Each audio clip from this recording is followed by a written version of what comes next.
très belle victoire d'Arsenal ce soir.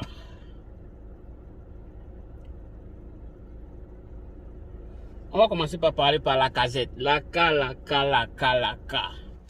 Lacazette, ce garçon incarne le leadership dont Arsenal a besoin. Le leadership dont cette équipe d'Arsenal a besoin actuellement. Il est généreux dans les efforts. Son comportement sur le terrain booste les autres à donner le meilleur d'eux-mêmes. Et en plus de tout ça, il sait marquer les buts.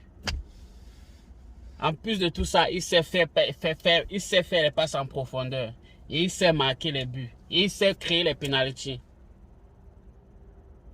What else could you ask?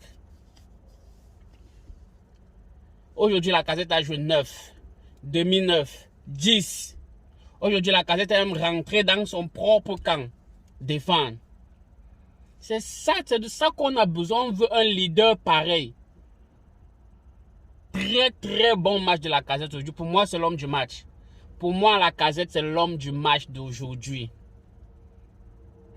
Et je sais qu'il est sur le départ. Il faut que Arteta et Edu, asseyez-vous sur la table et donnez une nouvelle offre à Lacazette parce qu'on a besoin de lui pour la fin de la saison. Très bon match de Lacazette. Malgré le penalty qu'il a raté, mais très bon match. Rien à dire par rapport à sa prestation d'aujourd'hui. Et de l'autre côté, le petit Saka, Bukayo Saka. Si vous vous rappelez, dans ma vidéo précédente, je l'invitais à prendre plus de risques. Je l'invitais à essayer d'éliminer son vis-à-vis en 1 contre 1. Et ce qu'il a fait aujourd'hui. Et on a vu tout ce que ça a engendré derrière. Quand il a réussi quand il a pris confiance en lui, il a commencé à faire la différence en 1 contre 1. Ça a créé les situations dangereuses derrière. Et ça a poussé cette équipe à West Ham de reculer. Il faut qu'on comprenne qu'au début du match, les 25-30 premières minutes, il y a eu un faux rythme. Cette équipe d'Arsenal vraiment ne se projetait pas trop vers l'avant. Je pense que cette équipe d'Arsenal a monté un peu trop de respect à cette équipe de West Ham. Et bon, c'est comprenable parce que West Ham, ils sont classés 4e au championnat. Et vu la prestation de West Ham contre Man City, il y a une semaine où Man City gagne le match avec les dernières minutes du jeu. Donc je comprends que cette équipe d'Arsenal les a donné un peu de respect. Mais à partir de la 30e minute, quand Saka a commencé à faire la différence sur le côté, ça les a permis de comprendre que actuellement il y a l'espace, on peut se projeter et faire mal à cette équipe de West Ham. Dans les 15 dernières minutes de la première mi-temps, Arsenal a poussé, Arsenal s'est monté dangereux et ils ont créé beaucoup d'occasions de but. Tout ça en passant par les côtés. Saka a finalement entendu mes advices. Il a la qualité de faire la différence à 1 contre 1 et on a vu ce que ça engendre aujourd'hui. Donc très bon match à toi Saka. Très bon match à toi aujourd'hui aussi. De l'autre côté, très bon match de Martinelli aussi. Mais aussi je me pose une question. Quand Martinelli, il a les crampes, il sort, à la surprise générale, c'est au lieu que Pepe entre, c'est plutôt Nketiah qui entre. Donc ça nous pose à nous poser la question. Donc si je comprends bien, Pepe, à l'heure actuelle, pour Arteta, il est le remplaçant du remplaçant. Donc il est 4e dans la hiérarchie des remplaçants. Là, ça commence à être inquiétant. Quand on sait bien que Pepe, la saison passée, Pepe était le meilleur buteur d'Arsenal avec 16 buts, je pense 8 passes décisives, un truc comme ça. Il était le meilleur performeur.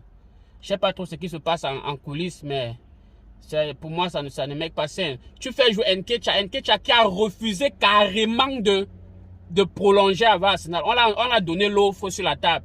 L'offre n'a pas fait 24, l'offre n'a pas duré 48 heures. Il a carrément rejeté l'offre. Il a dit qu'il veut partir.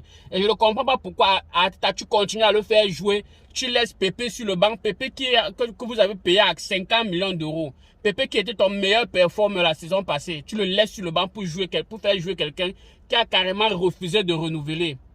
Qui veut partir. Moi, je ne comprends pas ça. Peut-être soit il y a des trucs qui se font en coulisses dont nous on ne connaît pas. Peut-être ça doit être l'une des raisons. Mais pour nous, en tant que supporters, vu de l'extérieur, parce qu'on ne connaît pas vraiment les coulisses, le background, ça ne make pas sens. Pas du tout. Maintenant, en défense, quand j'ai vu le match, je disais, oh my God, Mikel Antonio. On sait que la charnière, on sait que la colonne vertébrale de West Ham, c'est Mikel Antonio en attaque, Declan Rice et Soucek, les deux milieux de terrain. On sait que ces trois gars sont les gars qui font la différence avec dans cette équipe de West Ham. Et quand j'ai vu Antonio en attaque, et quand tu vois Antonio, il a l'impact physique, il est physiquement, il est fort dans les airs, il est fort. Il me posait la question, oh my God, est-ce que nos deux défenseurs centraux pourront l'arrêter? Parce qu'on sait, il est un peu comme Lukaku, la même morphologie physiquement, ils n'ont pas peur d'aller au choc. Donc je me disais que, oh my God, est-ce qu'on va pouvoir arrêter ce gars? Mais à la surprise générale, ces deux gars du derrière ont fait du bon match. That's what I'm talking about. Très bon match comment le nom m'échappe? Très bon match des deux centraux. Très bon match. Il n'a pas besoin de parler de Tomiyasu. Mon japonais préféré, Tomiyasu, solide au sol. Généreux dans l'effort. Ce gars est teigneux. Tu peux dribbler le gars là jusqu'à ce que tu pars avec le ballon. Yes. Combatif. Généreux dans les efforts. En premier mi-temps, on a quand même vu un peu. Il n'a pas vraiment beaucoup apporté en premier mi-temps parce que je suppose que c'était une consigne d'Arteta. Il était un peu beaucoup plus rapproché du milieu de terrain.